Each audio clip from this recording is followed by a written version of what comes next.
All right. Well, good morning, everyone. As many of you know, we have a special guest today, so we're going to get started.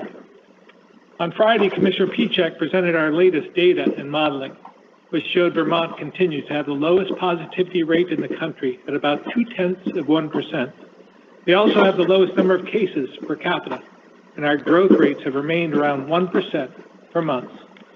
These low numbers are thanks to the hard work of Vermonters who have stayed informed, continue to be vigilant, and followed health guidance since the very beginning. And as a result of keeping each other safe, we've been able to put large numbers of Vermonters back to work in manufacturing, retail, healthcare, childcare, construction, and those in salons, restaurants, hotels, and more, joining essential workers who never left the front lines. Through this reopening, our numbers have remained low, and we've consistently been able to move forward while many other states have had to backtrack and close down sectors after they had opened. After health professionals advised us it was safe for in-person instruction, we reopened schools last week. While about 70% of the schools are currently remote for 3 or more days per week, as we've heard from pediatricians and other health experts, having some level of in-person instruction is so valuable for our kids. I know many are worried about the 3 student cases announced yesterday, but as Dr. Levine will cover, the Health Department EPI team has a proven record of containing spread, and we have strong protocols at schools to limit risk. As we talked about in these press conferences, we knew there would be cases in schools, but we're fully prepared to contain them. And so in-person instruction can quickly, but most importantly, safely resume. We'll work through this just as we have when cases have popped up in businesses and child care centers, and we'll do it hand in hand with the public health experts, supporting these schools and communities every step of the way.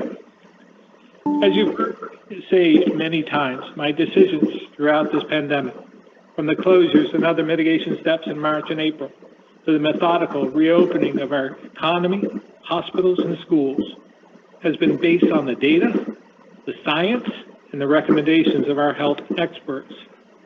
We have to remember, this is a once-in-a-century challenge with a virus that was not known to human beings before now. But Dr. Kelso and our EPI experts have managed diseases before and have been learning and adapting to this new virus quickly. That's why each decision we've made has gone through Dr. Levine and our team at the Department of Health. And we often draw on outside experts like Dr. Bell, Dr. Lee, and Dr. Raska, because I know how important it is to put health first in our response. So the team at VDH, alongside Vermont Emergency Management, the Agency of Human Services, our National Guard, and many local partners, have helped us build a strong testing and tracing system that has been critical to our reopening strategy.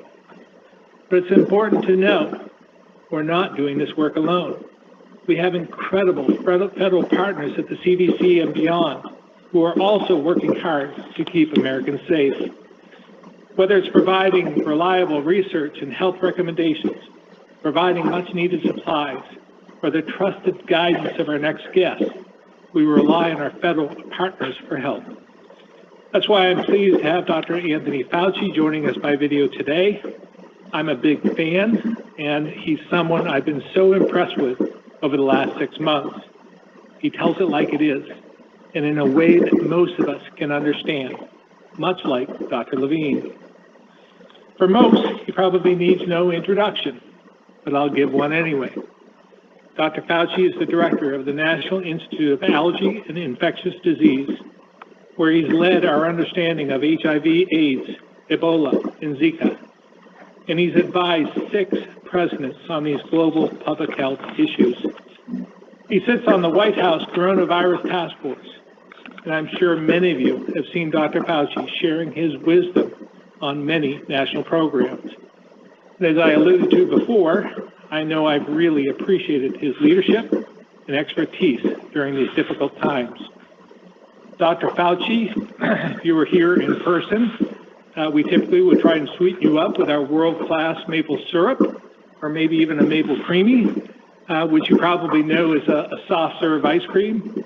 But I appreciate you being here with us today, and we'll turn it over to you to say a few words and then hopefully take a few questions. Dr. Fauci. Thank you very much, Governor Scott. It's a real pleasure to be with you today, even be it virtually. But I do appreciate you giving me the opportunity to join you today in this briefing. I'm particularly pleased about being here because what you just mentioned in your introduction is what I have been trying very hard over the last several weeks to months to communicate to the nation about how we can actually open up our economy, get our children back to school, get people back to work in a safe, measured, prudent way. And there were certain parameters that would make that easy. And I was sitting here listening to the numbers that you said, and I would wonder if I could bottle that and take it with me when I go around talking to other parts of the country. I think one of the things you said in the beginning that's absolutely critical that I have been emphasizing now for some weeks, in that the success of being able to prudently open is the baseline from which you start. In other words, you are trying to open up, you're getting your children back, you're getting people back to work. When you have a test positivity of 0.2%, you are starting the game on your side.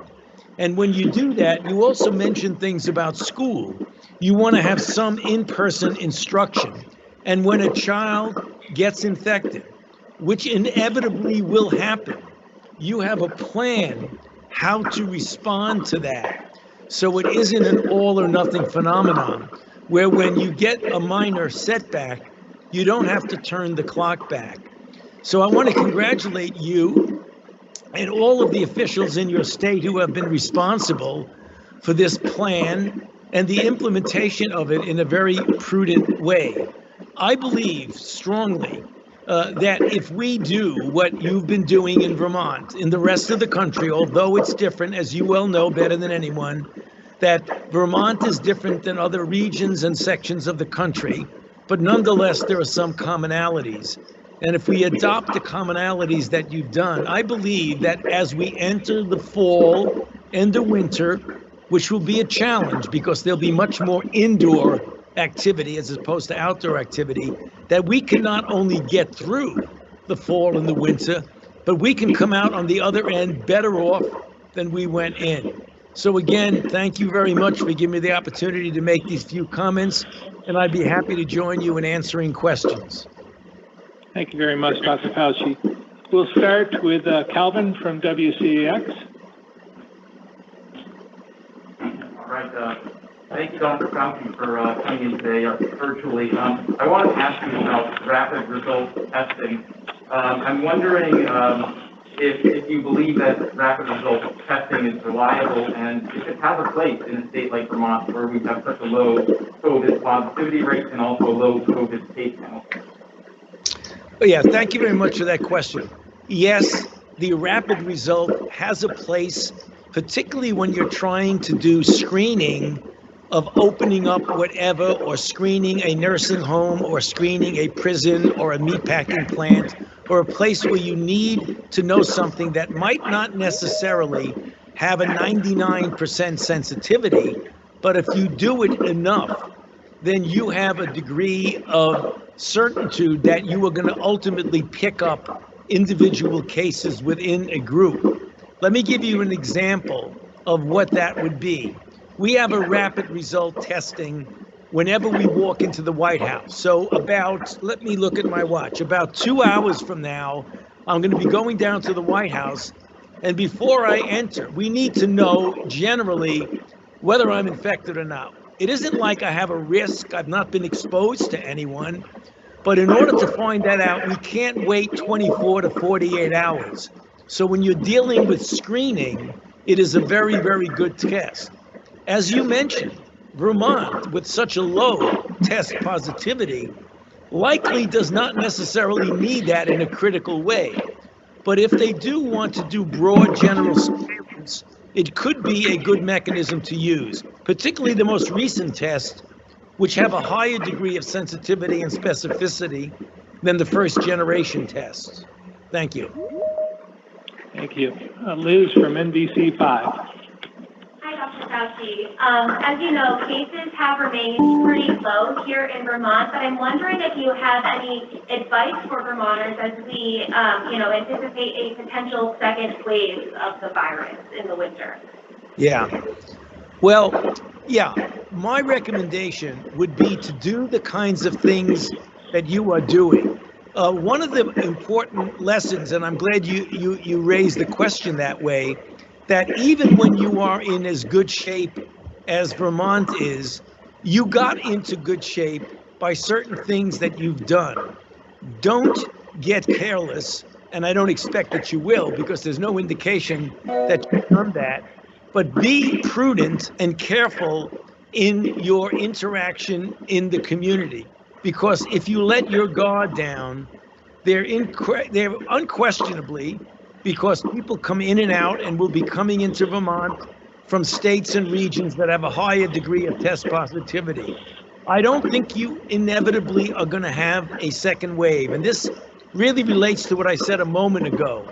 It's going to be challenging as you get into the fall and the winter, but it doesn't necessarily mean that you're going to have a problem if you do the kind of prudent public health measures that you've been doing. Jolie from Local 22.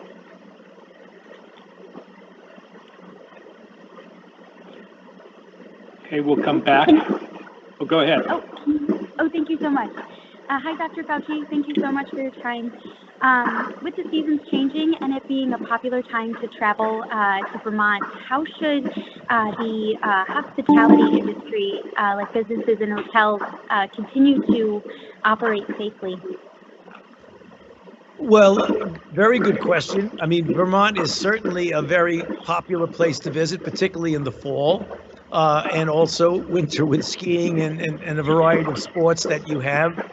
I think that the hospitality industry should do the kinds of things that I've been saying, essentially in a very courteous way. The way Vermonters do is demand the kind of care to public health measures that you have. For example, for someone to come in from a place where there may be a high degree of infection, I think mask wearing should be something that's quite consistent, particularly when you're in a situation where you don't really have any idea of the test positivity of people who are coming into your community.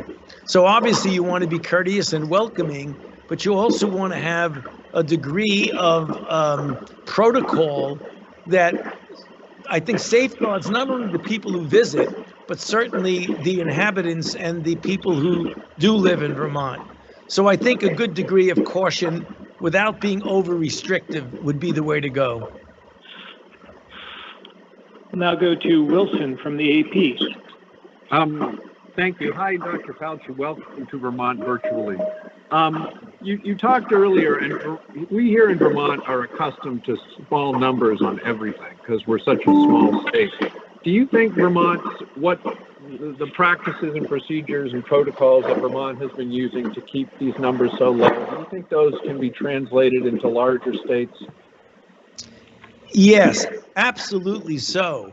I mean, some of the fundamental principles, regardless of your size, are things that would hold true, because these public health principles don't really change. I mean, you can apply them to a different degree. But, I've been speaking about the 4 or 5 fundamental principles when you're in a situation where there's active infection in the community. Universal wearing of masks, keeping physical distance, 6 feet being the parameter with some variation, avoiding crowds, doing things outdoor as much as you can do indoor, and washing hands as frequently as possible. Whether you are in Vermont or in New York City downtown, those things work. They work in states with small numbers like Vermont, and they work in states with big numbers like New York and Texas and California. So that's the reason why, as I was mentioning to Governor Scott a few minutes ago, that this should be the model for the country of how you've done it, notwithstanding that you're a small state.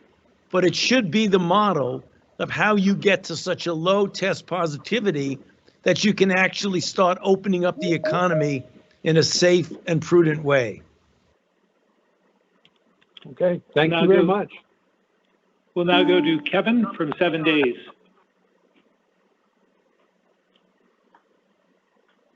Thank you, Doctor. Can you hear me? Yep. I appreciate you being here. On the subject of Vermont being a model for the rest of the nation, Governor Scott imposed a mandatory mask requirement on August 1st, and he did so after much reflection and hesitation about doing so out of a concern that perhaps education was a better path forward. Do you think there should be a national mandate? And if so, do you think Vermont's experience with a mask mandate would be instructive? Well, obviously the experience, a successful experience, which is what we have here, could be a model for the country. One of the issues that has been discussed, and we've discussed this in great detail at the level of the White House Coronavirus Task Force, is that there is such a degree of variability of accepting mandates throughout the country that the question does arise of how would you enforce the mandate if you had an awful lot of pushback for it? If the citizens of a particular state, a city, a county, or what have you, are really in lockstep with the authority that does it, there's not a big problem, as you've seen with the success in Vermont. However, there is a great deal of variability throughout our country, and in some areas, anything that smacks of an authoritative statement to the citizenry often is met with a considerable amount of pushback. So I think you'd have to say you have to take it on a case-by-case basis, which means the bottom line answer to your question is that a national mandate probably would not work. We'll now go to Greg from the Bennington Banner. Hello, and thank you for being here, Dr. Fauci. Dr. Fauci, you've served under 6 presidents and through significant public health challenges. In your experience, what does a healthy relationship between government, politics, and science look like? Well, there's a great deal of variability and a great deal of difference from administration to administration because the challenges were really quite different. And it really depends, in fairness to any given administration, to the level of divisiveness that there is in the society. And divisiveness, I mean political divisiveness. When you have everyone pulling together and you leave the kinds of decisions that we're talking about to the scientists, and there's very little disagreement on whatever side of the political spectrum you're on, things work very well. However, when you have a situation of a combination of inherent divisiveness in society, a lot of politicalization during a climate such as an election year, where it really brings out differences among group, it makes it much more difficult than in other situations that I have found myself in when we were challenged, such as with the anthrax attacks following 9/11. There was total unanimity in the country about what needed to be done. The same thing holds true with HIV. Although there was some conflict of stigmatization, there was a universal push that ultimately led to a very, very successful approach, particularly in the arena of therapeutics for HIV. So again, the short answer to your question is that it really differs from administration to administration, but in fairness to any given administration, it also refers to the climate, the political climate that you happen to be in whenever you're in a particular situation like a public health challenge. Go to Gordon from the Rutland Herald.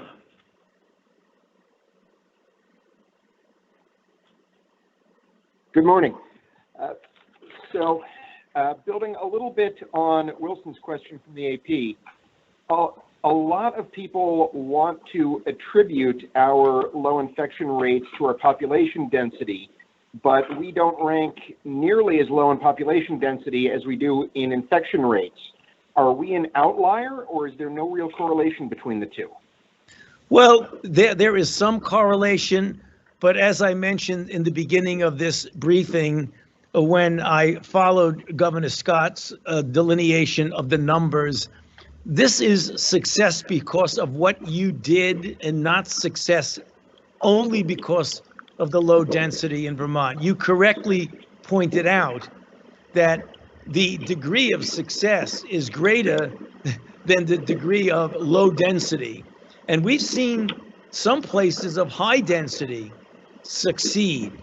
I mean, for example, although New York City has gotten hit really very hard, and as you remember, there was a period of time back then when more than 50% of all the infections and all the hospitalizations and even the deaths were focused around the metropolitan area of New York City. Now in New York City, they've got it right. They have their percent positivity not quite as low as you all in Vermont, but really quite low, to around 1%, which is that low baseline that I'm talking about. So it isn't a question of density or not. It's the question of what you did or did not do correctly. And from the numbers that I've seen, Vermont has done it correctly. We'll now move on to John from VPR.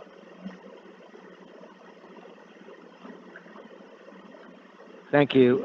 Dr. Fauci, do you think lives would have been saved if Bob Woodward had gone public back in February or March about what he had learned about the president's thinking about the severity of the pandemic, or if the president had sounded the alarm earlier? You know, obviously, that's a very politically charged question. I really don't think that you can make those kinds of direct extrapolations, because on every public health crisis that I've ever been involved with, and as the governor says, it goes back, to 6 administrations back to the early 1980s. You could always say what would have happened, should have happened, or could have happened. And I think that is not productive, because all it does, I think, is intensify divisiveness. So my feeling is always, when I get asked that question, and I don't want to be waffling away from it, but it's best now to look forward about what we know now and what we've been through and how we could best address it. So rather than looking backward and counting the number of hospitalizations or deaths that could have been saved, I actually prefer to look forward and say, we're entering into the fall and the winter. I really want to see as many states as possible do that with as low a test positivity as possible, similar to Vermont. Because if we do that, we can come out at the other end of this. Because when we get a vaccine, and let me get to that point because we haven't mentioned it yet, which I think will be, knowing that we have a safe and effective vaccine by November or December, with availability of doses by January, February. If you combine a low rate, the way Vermont has, with a vaccine that has a reasonable degree of effectiveness, i.e., 70, 75%, I think as we get into 2021, we are going to be in good shape. And that's what I'm hoping for. It's aspirational, but I think we can do it. Thank you. Now go to Andrew from the Caledonia Record. Yes, good morning, Dr. Fauci. My newspaper covers what we call the Northeast Kingdom, which is the most rural corner of Vermont and has some of the lowest total cases as well as cases per capita in the state. So first, if you need to get away from it all, please consider this a standing invitation. I'm wondering, though, what message do you have for people in low-case regions like ours that may become complacent about sustaining safety protocols? And do rural regions have any unique vulnerabilities when it comes to the virus? Well, I'm glad you brought that up, because you gave me the entry to try and say something that I didn't want this briefing to go by without my emphasizing it. At the same time that I'm giving kudos to Vermont for doing so well, the message that I'd like all of the citizens of the state to hear is that this virus is a formidable foe. You give it an opportunity to reemerge its ugly head, whether you're in the beautiful rural area of Vermont or in the middle of Manhattan or the Bronx, that virus is going to take advantage of that.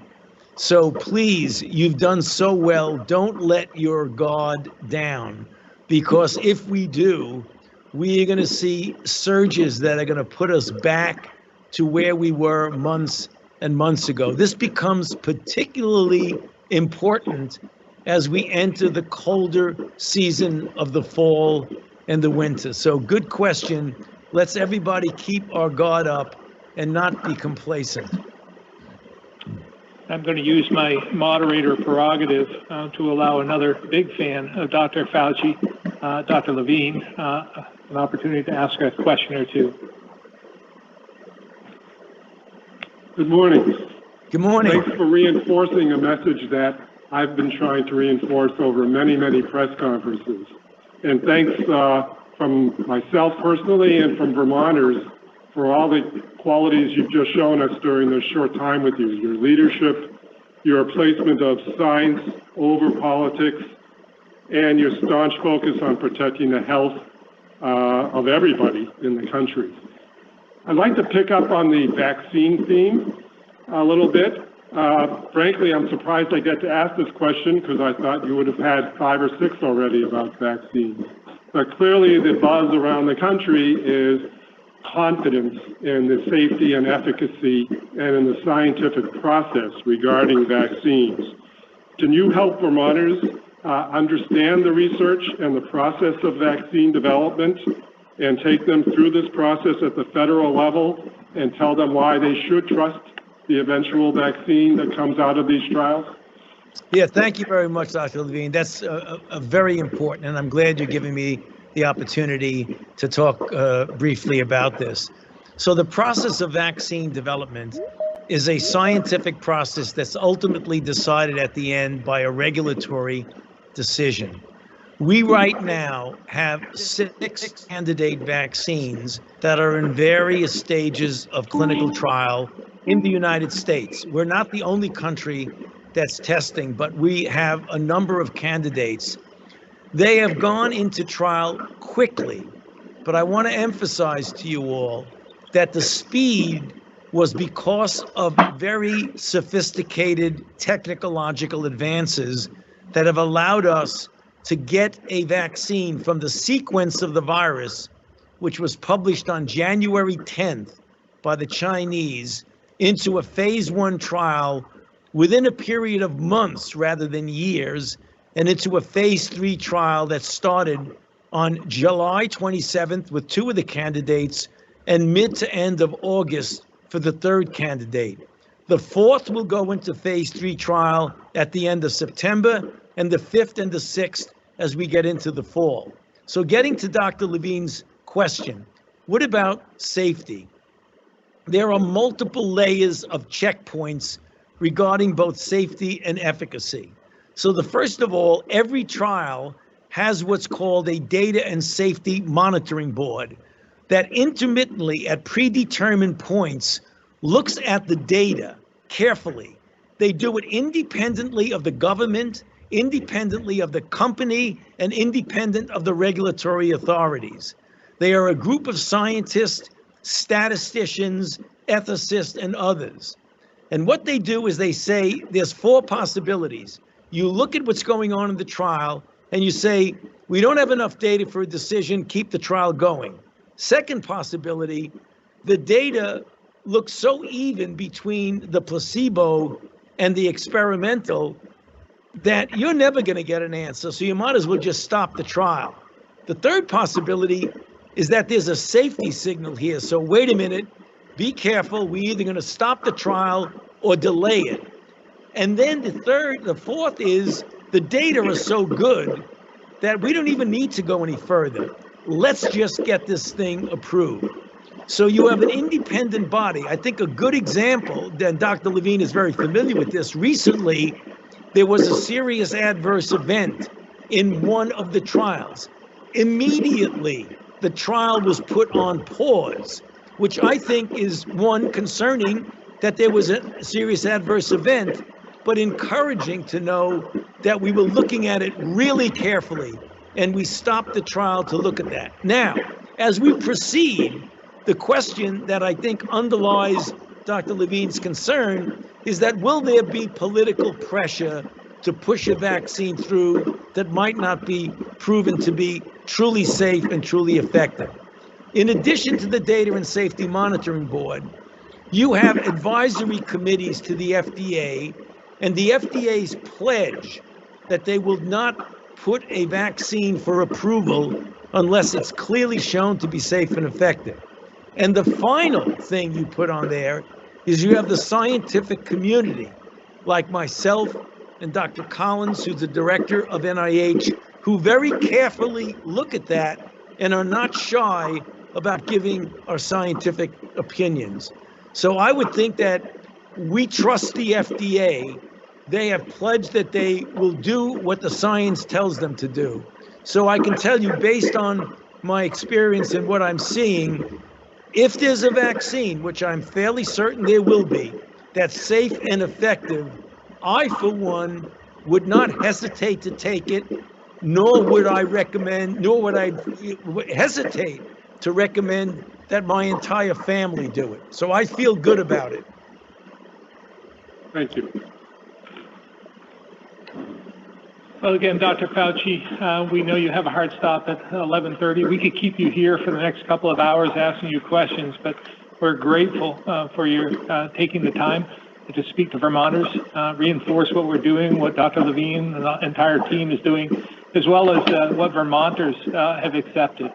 And I give all the credit to Vermont and the people of Vermont for our success. But I thank you for reinforcing that, and we look forward to you coming up here to visit and explore the Northeast Kingdom, and we'll give you one of those maple creamies when you do come up. And if you need a place to bring your family that's safe, you know our numbers. All right. Thank you very much, Governor. I appreciate that. I appreciate your Office of Hospitality. I am an avid ice cream fan, and I look forward to putting some of that syrup on there.